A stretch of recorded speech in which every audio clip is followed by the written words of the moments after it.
All right. So, what we're really going to be diving in today is part one, individuation and the stages of development.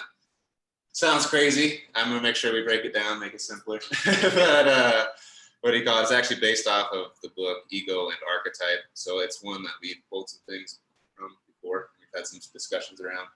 But there are some things that we'll actually circle back to because they go along with the way the book starts. So the book's extremely dense. Honestly, this PowerPoint's only covering like 5 pages of it. So, but it's to set a firm foundation. So moving forward, we have a lot of that.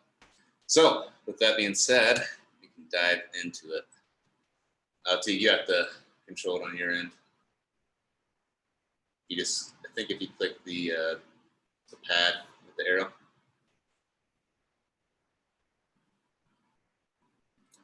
So are you in the presentation one? Yeah, I'm in a presentation right now. It should click differently. Yeah. I think that, there we go. And then if you click with the pad. Bang. Hey, there we go. Cool. So it started off with this Plato quote, and I'll just go ahead and read it. And if it is true that we acquired our knowledge before our birth and lost it at the moment of birth, but afterward, by the exercise of our senses upon sensible objects, recover the knowledge which we had once before. I suppose that what we call learning will be the recover of our own knowledge. And so I think this really relates to the unconscious, because the more we dive into the unconscious, you're learning things that have always been there, but you just weren't aware of them. And so as you continue to go through life and exercise your senses upon sensible objects and just examine the world, not only externally, but internally, you start to learn these things that have always been there. So that one's from Plato. If you want to go down to the picture, it's just one of the images that are from the school of Plato, but really sets the foundation for a way to think about the unconscious and really the depth of it. And we've kind of talked about it in the past, where the unconscious is really just like the ocean with how vast it is. And not only has your personal experiences in it, but it also has these things that just get passed down to you through just being in the world. And we'll dive into that a little bit more, but it really sets a firm foundation for that. Teague, is there anything you want to add before we move forward from that? Just on this picture here, I have some more coming right after the picture. But again, you're going to notice, and we're still trying to figure out exactly what this means from so many different schools of thought, but you'll see it all over the place. Why is the right hand above and the left hand below? As above, so below, possibly. We're still trying to figure this out as we grow through these ancient teachings. Obviously, we know a lot of secret societies know exactly what it means. We're not willing to join anything crazy like that, so we're going to discover it for ourselves and figure out exactly what this means. I have some theories that are not 100% for sure, so I'm not going to share them just on the recorded, but just consider and take notice, like all these pictures, all these old school pictures, they were taking major time investments into what they are. It's not just, hey, let's draw a bunch of people in a little field. It's like every single thing is symbolic. So start to notice the similarities you're going to see in all of these pictures. But just like he said with Plato, me and Kruby had a talk a while back when I went over to his house. And just like Plato had said, being able to live life facing any obstacle, knowing, not wondering, have I done this before? Because if Plato's correct, if we are rediscovering knowledge that we've already had, if this is a we already basically everything's already been here. All the thoughts are around us, all the history. If you don't know history, history is going to repeat itself. So things continue to happen over and over and again in the cycle of life. So if we can know and understand that we're not experiencing this for the first time, because if somebody's experienced it before, even in the past, it has been experienced before, and it has been overcome in some way, shape, or form. So understand, every obstacle that I face, I have done this before. Even if you don't have the experience, the DNA that was passed down to us, just like your mom and your dad was able to pass down an eye color or the shape of your nose or the shape of your ear or how your frame looks. That is information. All DNA is coded information. So who is to say that emotions don't get coded in there with you, that past history doesn't get coded in there with you, or that experiences or even knowledge and lessons can be passed down. That's something very, very interesting to at least contemplate on and entertain the idea. And again, as we know, I believe it was Aristotle who said the mark of an educated man is someone who can entertain an idea without completely accepting it as true. Because if we can step into the world of multiple different ideas and entertain them, and then we can finally make an educated decision on if we believe it's true or not moving forward. So just know, I've done this before. Oh, I'm nervous before a game. I've already done this before. What's written is written. I'm going to go make it happen. I'm about to go fight. I've already done this before. I'm about to go into a nervous meeting that's going to make me $1 million. I've already done this before. There's no, be confident in everything that you do. Go ahead, TK. Perfect.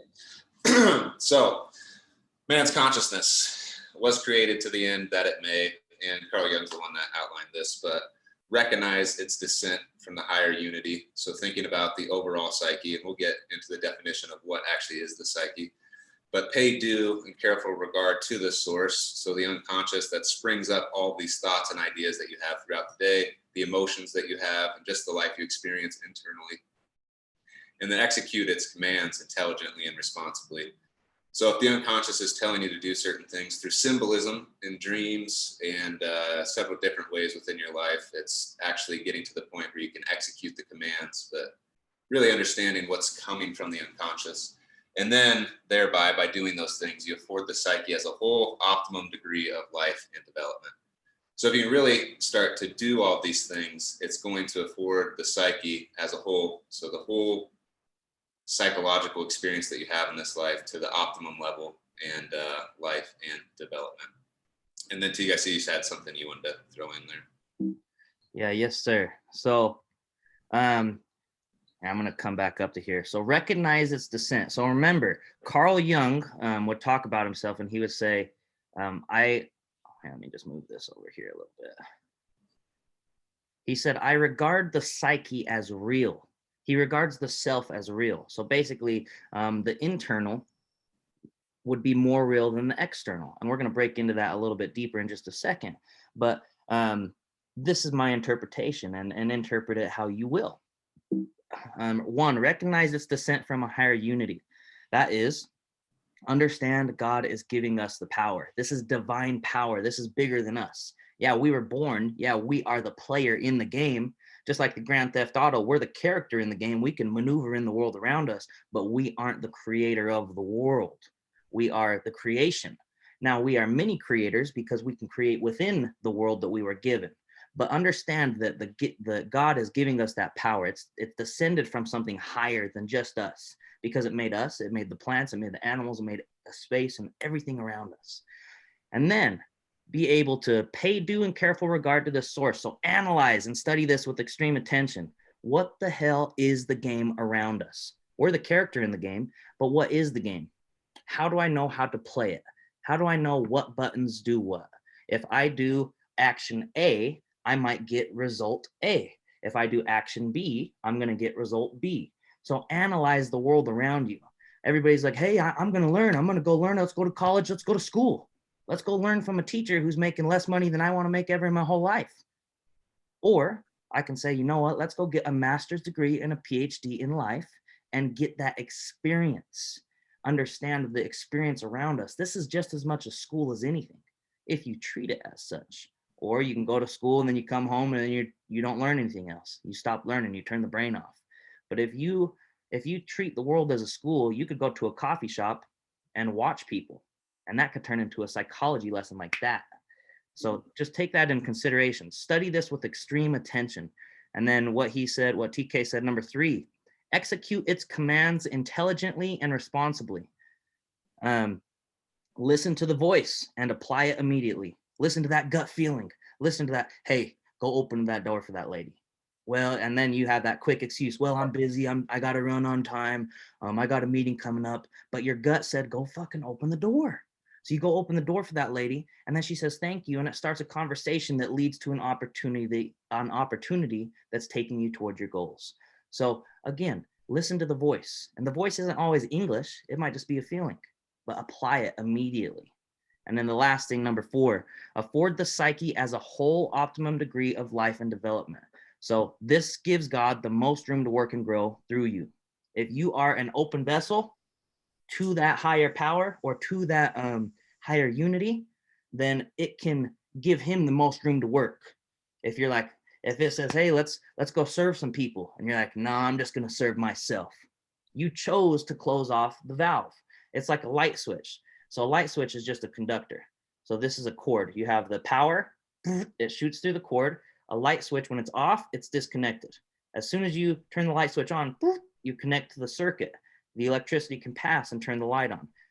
As soon as you're like, no, I'm doing my own thing, all of a sudden you disconnected the light switch. Let the psyche have the life and development it needs. Let the power work through you. Connect the light switch.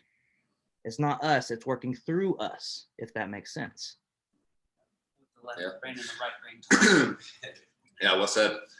So if you go back to that idea of basically being in touch with the higher unity side of things and being in touch with the divine, you can see once again the right hand, left hand side of things. He's not only in touch with the greater self above, but he's also in touch with the greater self below.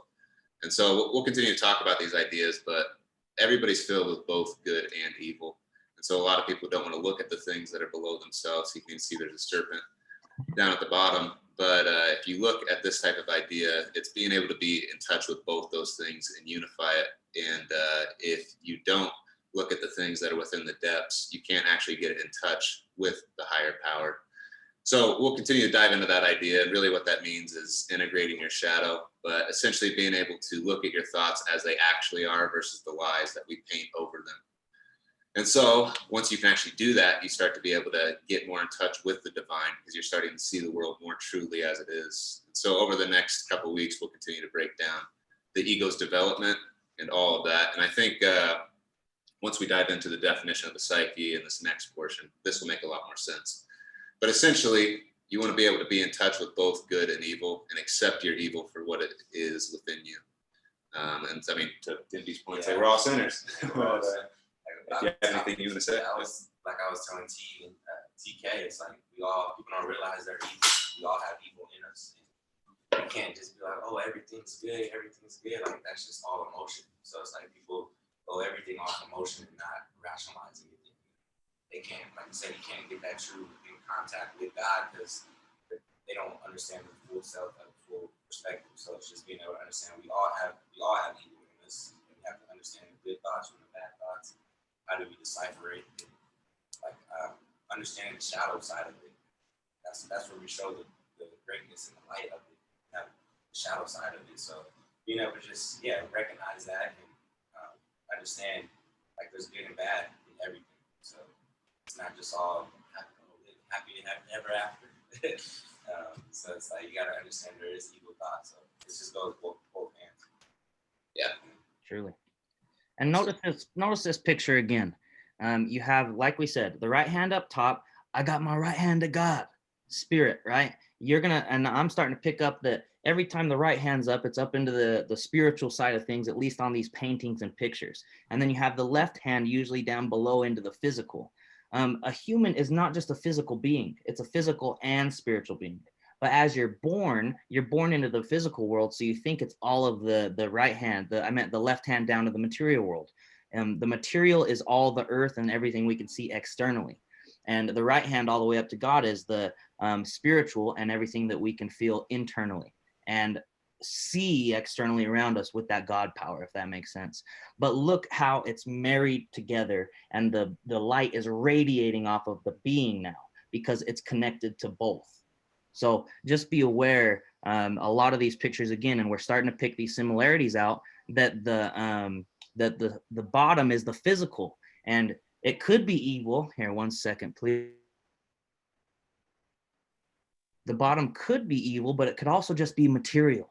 And is material evil? Is our 5 senses tricking us into this illusion that's not always real? We have to, again, marry the two. And is spirit all good? Because there could also be negative entities out there. So just be aware as we explore this, that it could be larger. These pictures are very, very simplified. And like Confucius says, a picture is worth 1,000 words. So continue to see these similarities as you start dissecting these old historical pictures, because it's mind blowing. Let's see, why did that? Sir. Cool. So I wanted to circle back to those that have heard it, to the psyche definition, and I added a few more things to this portion. And then those for that haven't heard it, really set a firm foundation with it. What is the psyche, and what does that even mean? And so the totality of human mind, conscious and unconscious. So once again, painting that image of your mind is essentially this great ocean, and really what your ego is within that ocean is just you and the ship. And so this abundant thing that is really within all of us, or just everything. But Carl Jung also included in this definition the overlap and tension between the personal and the collective elements of man.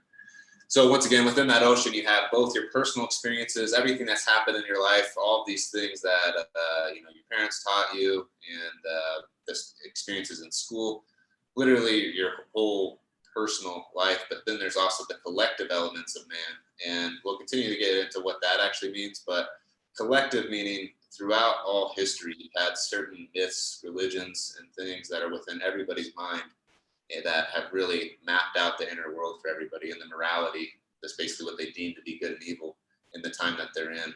And so a lot of these myths used to set those tones. Now science sets more of those tones for us today. But basically, the overall psyche has both the collective and the personal.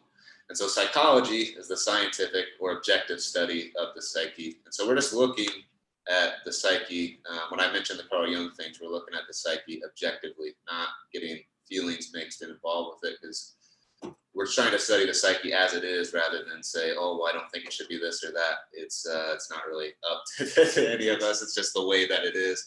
And so through Jung's research, we know the individual psyche is not just a product of personal experience. And so a lot of what Jung studied was the collective side of man.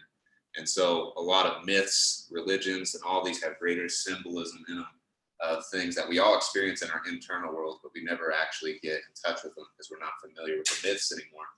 We watch TV shows, we watch all these other things, and I mean, that's our modern day myths in a sense. But where religions used to be the things that people base their whole world around. Used to be somebody just lives in a church, or they live in a city, and it's just the church in the middle. There's only maybe like 20,000 people, but everybody kind of knows everybody. But everything was based off the church back then. It's like now we base things off science. It has to have rational meaning in it.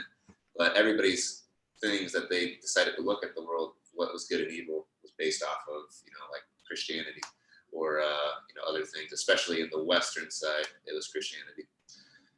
Teek, I'm sure you have some things that you want to add in on that. Absolutely. Look at this fucking picture again, guys. We got the left hand in the physical, the right hand in the spiritual. You have the body in the physical side of the picture, and you have the mind in the spiritual side of the picture. You have the sun and you have the tree in the physical side, right? And the sun and the moon in the physical side. And this is the creation side, because it begins in our mind. The conception, the picture, the idea of what we're creating begins in the mind. And then the sun is the creator of the light. This formulates the light. Boom, the sun has to be the creator of the light. The moon is the reflector of the light. But the body has to move to create. If I don't put, if I'm making a cake and I don't put sugar and all the other ingredients in there, it's not going to make the cake. But if I put them all out on the counter and look at them, it's still not going to make the cake. I have to use my body to put those together and mix them for it to grow. For that tree in that picture, I have to drop the seed. I got to water it, make sure it's getting the sunshine, make sure it's taken care of, not dug up, and it'll grow. You have to use your body to create. Everybody's like, yeah, I'm going to manifest some shit. I'm going to think about it, and then it's going to become. It doesn't work that way. It starts there, but you have to bring it into the physical through our action and through our movement. And like he's saying, we don't get to choose the psyche, but every single thing, every feeling that we have felt, somebody has felt in history, in the past. So it's like we get caught up in our own lives where like TK said, we watch these movies and we're like, man, this is how life should be. I feel this certain way. This guy doesn't like me. This girl doesn't like me. I don't have friends. I don't, whatever it may be, all these insecurities and stuff. But if you go back and study the myths literally are the same things, the same stories over and over and over in a different way, from a different perspective. So-and-so had this feeling. So-and-so got lonely. So-and-so lost a loved one. It's like every human has to deal with certain things. So these myths, this psychology, all these things are helping us understand what does every human go through. Because if we understand what every human goes through, we understand what we go through, or vice versa. What do we go through? Because if we go through it, some human has gone through it at some point in time. And that's why it's so important to stay true to thyself, to thine own self be true. Because if you know you, you can know others in physical and spiritual. And like you said, it's not just one product or personal experience. The psyche, excuse me, is everything that's happened to humans throughout history, every feeling, every event, every movement.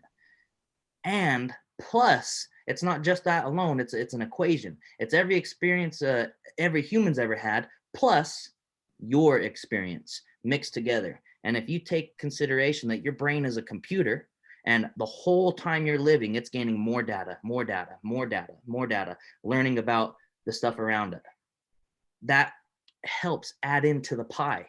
That is a part of the ingredient to the full thing.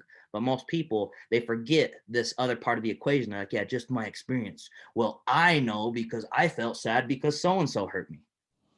It's like, how do you know? You missed the whole part. There's a whole world of people who have felt that certain way. Now, how did they get through it and why? So now we're giving ourselves tools to marry and understand the psyche. Yeah, Teague, I was going to cover the questions that you sent last night. What was it? Yeah. Was it on Instagram? No, it was on text. Was it? Like a proof of this is like the 4-minute mile. One guy did it 1 year, like they thought you'd die if you did it, and then like the next event, 13 more people did it. And it's like, okay, like once one person did it, they caught the limit. Yeah. Well, yeah, the collective understanding completely changed. So. I can't find it. It's a 1249. First one is how the fuck did we get here? Yeah. That's every human. As soon as they're born, they're moving through life. They're wondering, how did we get here? Yeah. Can you read off all the questions in a row real quick? Yep. Yeah. Oh, I found it. So, how the fuck did we get here? What are we? Where are we going? What is life? What is?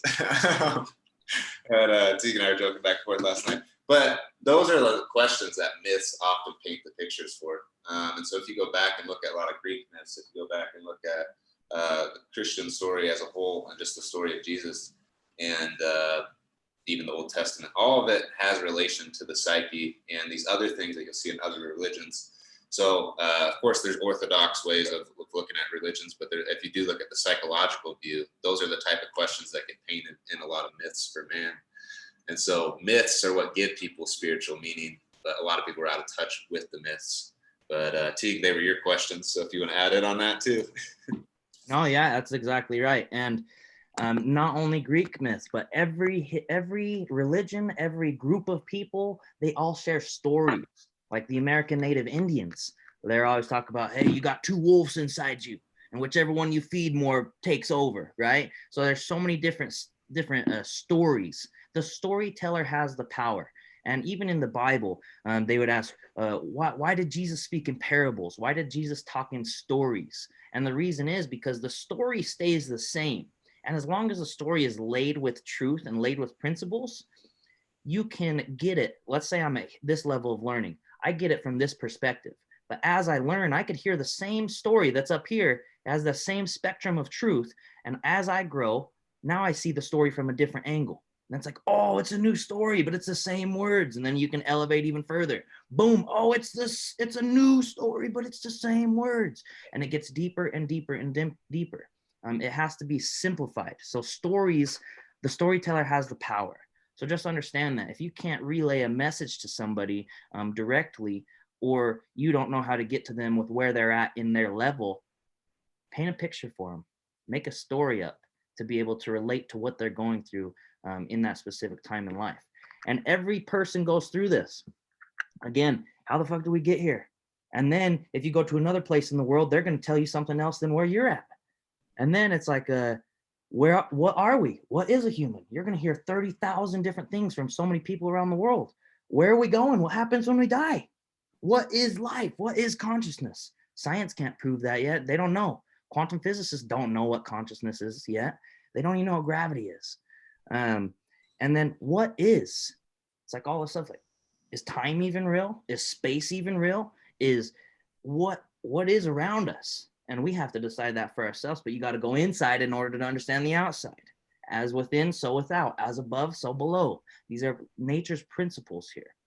Go ahead.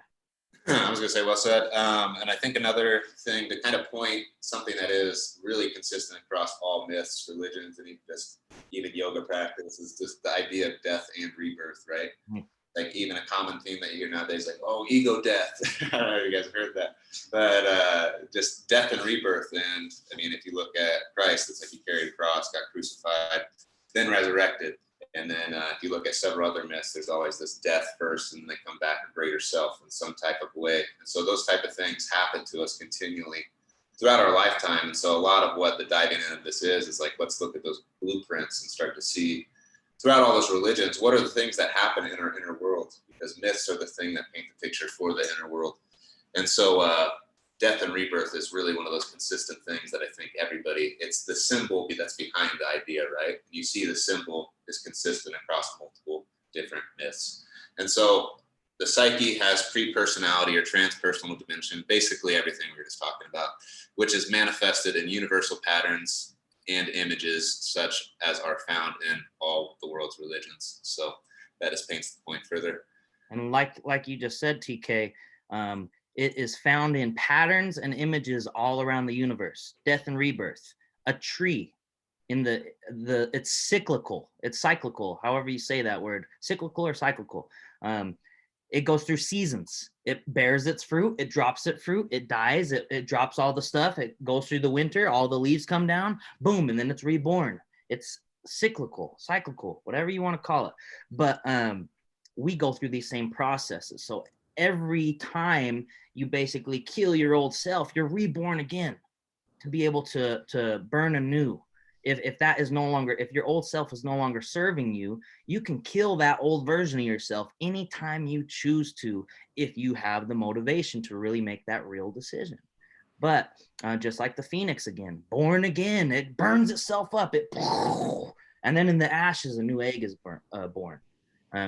It's that same concept. And now you're not only stuck in the physical, but now you can also be born again into the spiritual, because we're born into this physical world. Our mothers birthed us. We came out of the womb. But the whole time, if we get trapped in our five senses, man, this is the world around us. There's no spiritual. It's just the physical world. We only had half the puzzle and we got lost. Yeah. So, like we talked about a little bit earlier, the DNA info is passed down, just like you can get traits of your parents or little qualities. Man, there's kids that are adopted. They've never met their parents. And then finally somebody sees them that knew their parents. They're like, wow, you walk just like your dad. It's like, wow, you talk just like your mom. You have the same mannerisms, and they've never met them. It's like, there's DNA stuff. It's information. It's coded. Understand that. Just like you can plug in a USB into a computer and open up a file, you can do the same thing with a story. I can tell you a story and I'm going to open up one of your files. You're going to be like, oh shit, I leveled up. I upgraded. Update, new update. Get your upgrades, baby. Get your upgrades. And, but this little picture I love Avatar: The Last Airbender. And every time he's able to tap into his old ancestors to ask him questions. That's God. Let God talk to you. Let the information talk to you. Walk like there's 3,000 ancestors. Well, this says in front of you, but it's also to say behind you. And that's all I got on that, TK. Take it away. Hell yeah. Yeah, so the psyche is an irreducible fact of nature that should be considered as real as the physical world, and just as impactful to our overall well-being. Most people, however, a little of this world within. So a lot of the picture that we've been painting for you guys, right, is that the psyche really should be regarded as real, because you're actually there 24/7. Every single time you dream, like, your mind never stops, the same way your heart's been going your whole life. Your psyche's been going your whole life. And so being able to actually learn how to maneuver that world inside is a very important thing. And if you look at what we're taught in school, what we're taught through media, and all these other things that get you so focused on the external that you never actually learn how to even walk in your internal world, right?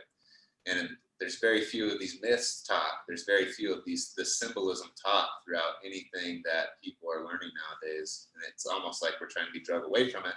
That's besides the point. But main thing is that's what we're trying to do, is learn the world within a lot more in depth. It's just every single thing is focused on worldly success that we've come across in our lives, which is, how do you get this better job? How do you get a better 9 to 5? You know, it's like this cycle that you continue to go through. In Fight Club, I keep telling everybody this quote, but he's like, we work jobs we don't like to buy things we don't need. And it's this process that we continue to go down. And maybe people do really like their jobs and they buy things they need. But the point just being is we're stuck on this continual rat race, which is very focused on external things, rather than even just diving into the internal psyche and getting to know yourself more. And it's like, we think we're in this great enlightened age, but we've actually stepped away from going inward, and we're actually focused on going outward so much more. It's like the internet's became our God in a sense, where it's everybody's focused on that to be, their God image. And so all of these things have taken us away from actually diving inward. And so being able to know these myths and just know really psychology, like this type of psychology doesn't even get taught in universities. It's more Sigmund Freud stuff. but Hey, we did this experiment. Yeah, everything is Skinner based, right? Yeah. But the psyche can't be broken down. Consciousness can't be broken down into a study. It just can't. And so that's why, if we are actually looking at the psyche objectively, like Jung did, it's like, you're going to have to look at these myths. You're going to have to look at these religions, because that's what everything's based off of for man. And so the internal is more real than the external. And the internal we see with our brain and feelings. With the external, it's only our eyes. Did you put that, T? Yes, sir. Okay, sounds good. I was all reading this, like, I don't even remember writing this. So, yeah, take us away. Go ahead and cover that. Like you said, the internal is more real than the external. The external is only our eyes and our 5 senses. Let's touch it, let's smell it, let's taste it, let's see it. But that's not always truth. I don't know if you guys have ever done those, like, it's like fun games. Like, you're in elementary school and they have like a cardboard block and there's a hole in it, and they do an experiment. You put your hand in there and there's like 3 different buckets, and you have to put your hand in and you have to feel and guess exactly what item is behind the wall, right? And 9 times out of 10, you're wrong. It's so misleading. The physical is so misleading, it's not even real. But being able to analyze both internal and external, and then where does it line up? Where do we find the truths in it? And that's why movies relate to you. That's why stories relate to you. Myths relate to you. Religions relate to you, because they are all laid with those principles where you can relate to, and there's truths in them. The only way you can know a truth is what passes over time, over and over and over and over. It can't be undone, because it's a truth. It's a principle that doesn't change. It's what do you call it? A law of nature. You name it. It's a truth. It's something that cannot be changed. So you got to be able to marry those two and analyze. Is my internal the same as the external? And it could go as little as this. Oh, I'm talking to a female, and my external is saying, hey, you want to talk to this female, but my internal saying, you know what, she might not be the right female that's going to help elevate you in life. But my external is like, T, you got to do it anyways. Go talk to this person. But it's like, don't do it. You know, your gut's telling you don't do it. You know better. So you got to be able to, where's the truth in that? Why did that gut feeling? Why did that alarm start going off? And start asking the questions to find the truth. Ego represents the conscious mind as it comprises the thoughts, memory. Oh, that's TK. And go ahead, TK. Danny's gonna say something too. Yeah, it's just so hard though, because it's like people are so disconnected from that. And everything.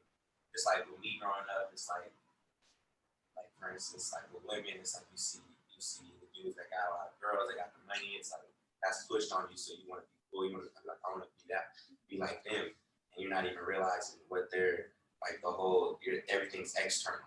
You're so disconnected from that, and then once you do those things, it's like you don't feel happy after. It's like it was fun at the time, but it's like that's not like what you want in your life. So it's just like all these things are hard too, because you have these things at your age that are being pushed down to you. You'll be like, I want to be like Big Bro, like like I want to be like him. So he does this. So it's like it's so hard to get separated from your psyche, like from that internal, because you have everything else, like music too, like artists, all this stuff. So it's like whatever it might be. So it's being able to be true to yourself, like T was saying, which is super hard in this era now because everybody influences you. So it's just that was always been a struggle for me. So it's like learning all this stuff is like really allowed me to be like internal and not like follow the lead or ride the wave, like get out the ocean. Like, Yeah, that's it. That's why I think Twitter is probably the most destructive, one of the most destructive forces out there, because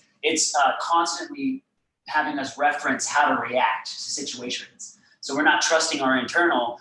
We're like, oh, I like this person, and this person. They reacted to this situation like this. It's like, oh, I'm supposed to do that. Yeah. They know more about reality than I do. Yeah, instead of what would Jesus do? It's like, What would Kendall do? What would Kim Kardashian do? Yeah. Like, and for us, dude, it's like the sport. It's like athletes. Like that's another big one. Or like musicians, or like The Rock. Yeah. Like they're all people that like, oh, they say something that's like, damn, everything inside me is telling me that this is weird, but it's like they said it. They know more about it than I do. So yeah, It's all based off of like external standards. Yeah. Not internal standards. Remember that there are. Yeah. You know, like, it's like that's why spending time alone is so important. Back into what I said is like Brian, as groups, right? We go to you movies. tell Brian to speak up just a little bit. He wants you to speak you up. got a little bit, right? Yeah, Did you just get my name wrong? I said Brian. Oh, you said Ryan. No. He's trying to get you upset, so you talk about this. Yeah, what I was saying is that all those things, like getting the better car, getting all the girls, all those things are based off of external standards, not internal standards. That's why I think being alone is so important, and spending time by yourself is so important, because we do so many things as groups, we don't even know what we like. You know what I mean? It's like you go to the movies and you're with a big group of people and you're like, what movie do y'all want to see? Yeah. And then everyone starts picking like the movie they think everyone else is gonna pick. Yeah. So then it's like, then you're like, I kind of wanted to watch that movie, but since everyone's gonna watch this movie, I want to watch that movie. So then you naturally start to believe that. You naturally start to go with the crowd, not even knowing that you're going with the crowd. And then before you know it, you're like, damn, I don't even fucking like sushi. You know what I mean? Why am I doing this? Yeah, before you know it, you watch a movie you didn't want to see, then you went and ate sushi. I love sushi. Yeah. But yeah, symbolically, like think about how much that applies. Yeah. All my friends never wanted to try to like sushi, right? So therefore I was like, oh, I'm not gonna like it. So I didn't try it till I was 19. You know? So, I was like, yeah, it's just fire. But once again, it's like spending time alone does that to you. Yeah. And, I think living alone is what allowed me to find those things out about myself. Yeah. We're still finding those things out. Yeah. It's also why you need like history to actually know what was good and evil, 20 years ago. Like even if you look at the PC culture within the last 10 years, think what you want. But it's like think about how fast it has moved between like the things that are okay to say and not okay to say. Yeah. And now kids being brought up in it, and then they're seeing that, oh, this is what's good and evil. When 20 years ago, that would have been completely okay to say. Right. So people base what's good and evil off of the world that they see around them through social media, through TV shows, and it's like Netflix is now aligned with the things they're telling you on Twitter. And then in Australia, they're doing the same thing they do in the UK, So it's like they're bringing everybody to these global standards to make it so everybody's the same. But you do need that solitude, and you do need those things, because nowadays you're getting pushed on us so much that this is who you're supposed to be, and if you're not this, you're not enough, right? Mm-hmm. And so you do need the solitude to really separate yourself from the age that you're within, and that's why history is such a valuable thing. And you can learn the story of man, and if you know like what was cool in Roman times versus what's cool now, like it used to be a very Aries-driven time frame in Rome, where it was like the person morally who's doing the best is the person who's winning, and it was all focused on having success through being very, very masculine. And so if you look at ages, you can see how morality changes over time. And if you just look at ours for the last 10 years, it's crazy. Like, dude, Robert Downey Jr. played a black guy in Tropic Thunder, you know? Johnny Knoxville played somebody who does mentally handicapped, you know, in a movie. And like, that was only, what, 10 years ago? Yeah. That would, no way that would happen nowadays. And I just point that out to paint the picture that that's how fast our age is changing, and it's never changed at this speed. So we have to separate ourselves from it so we can actually figure out who we are, rather than allowing this external world to tell us who we are and what we should be. But once again, that solitude is like where you're gonna actually be able to come face to face with your shadows too.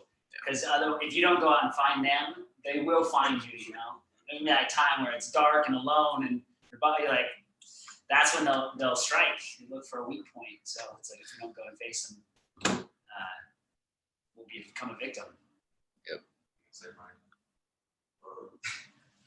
You kind of just gave me another kind of idea to speak on, and it's like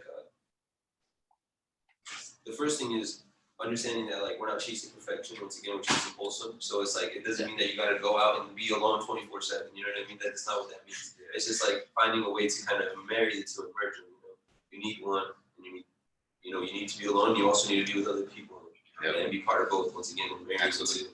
And the other thing is, like, you do have to spend that time alone, because we can't fully get rid of our demons. We can only start. You know, once again, like how people say, it's like everyone's not a Nazi, everyone's a murderer. You're just choosing not to be. You know what I mean? So it's like, until you realize that you are all these things, and you are all these evil things, and you are all these imperfections, you're never going to truly be the good, or see the good, or choose the good, or be able to even choose the good. Yeah, you can't even see it. Yeah. Exactly. Yeah. So I think all those things are very important to understand. Yeah, very well said.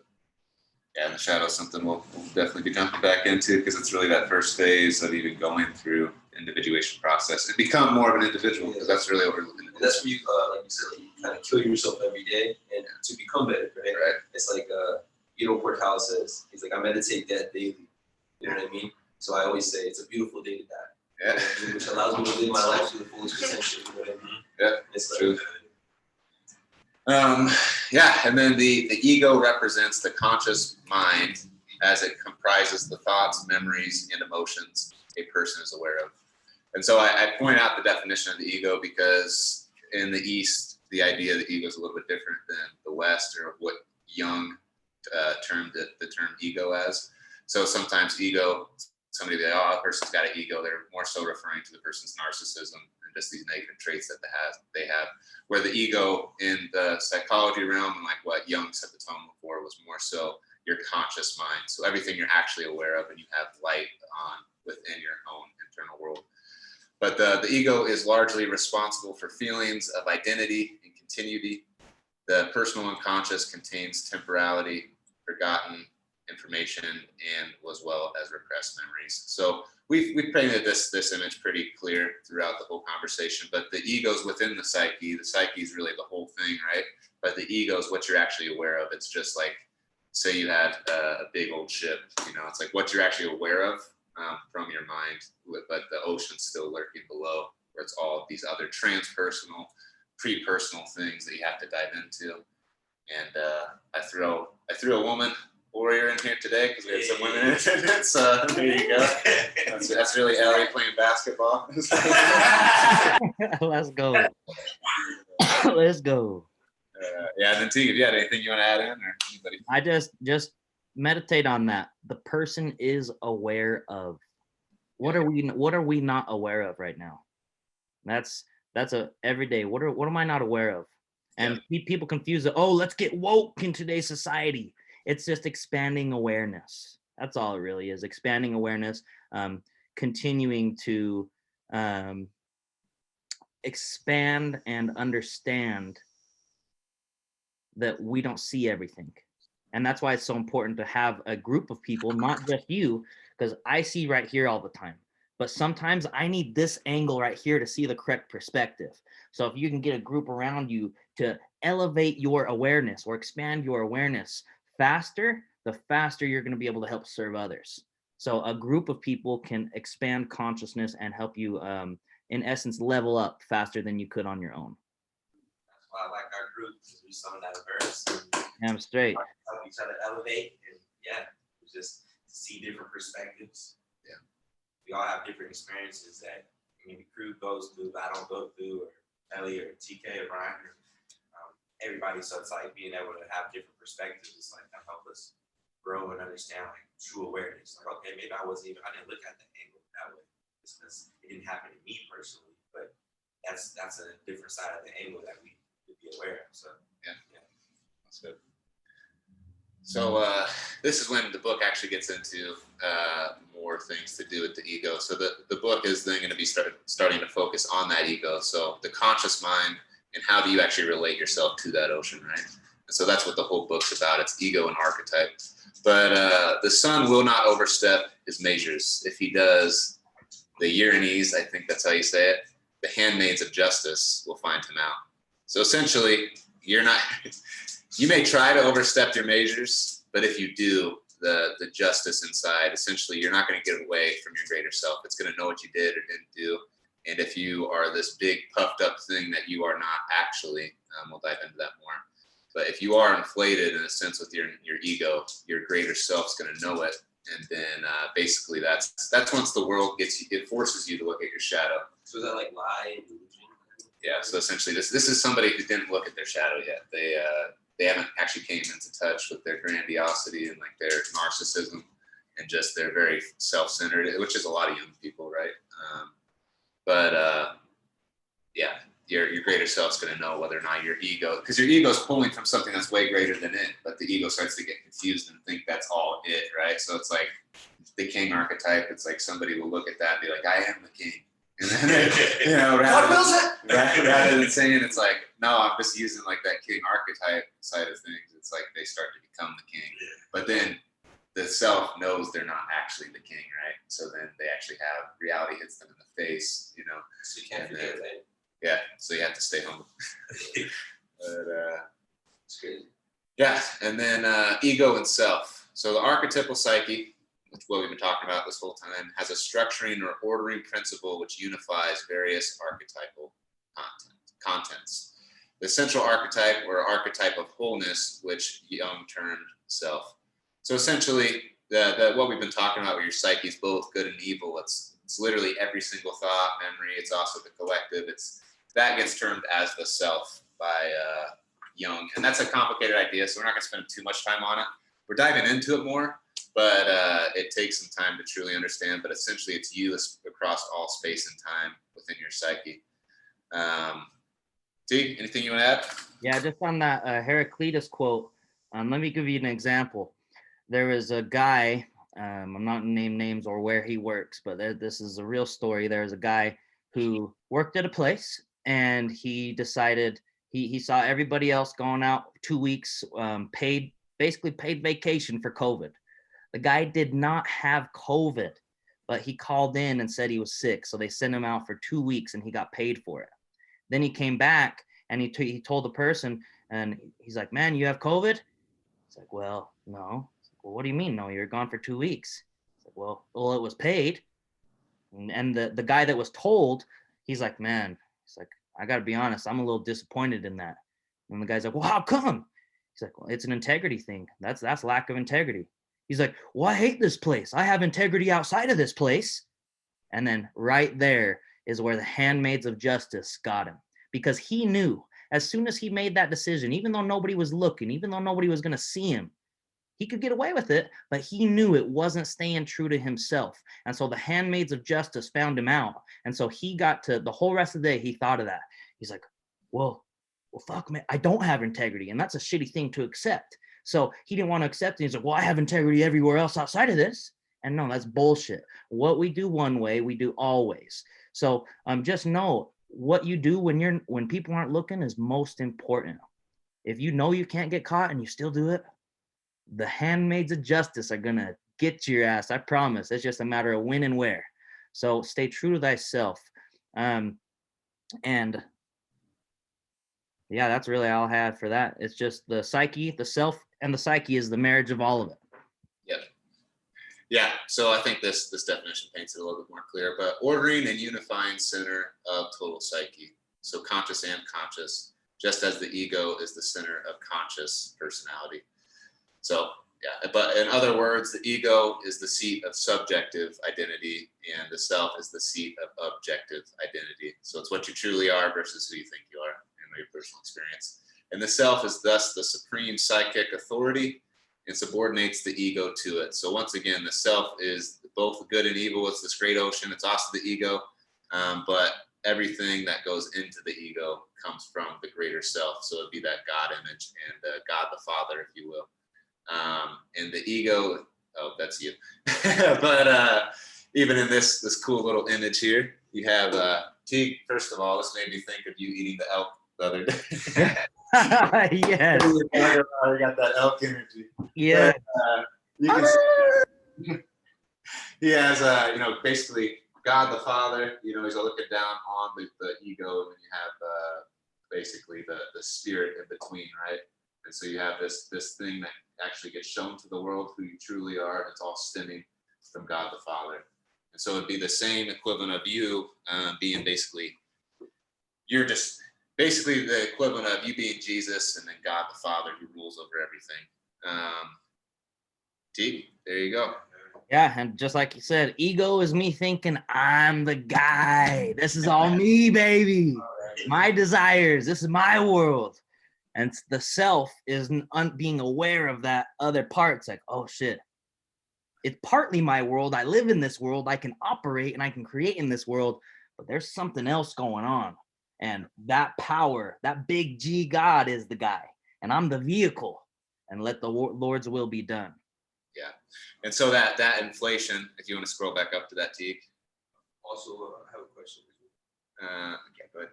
Can you explain ego is the seat of subject identity and self is the seat of thought? I read that and I couldn't really understand it because it was talking from different.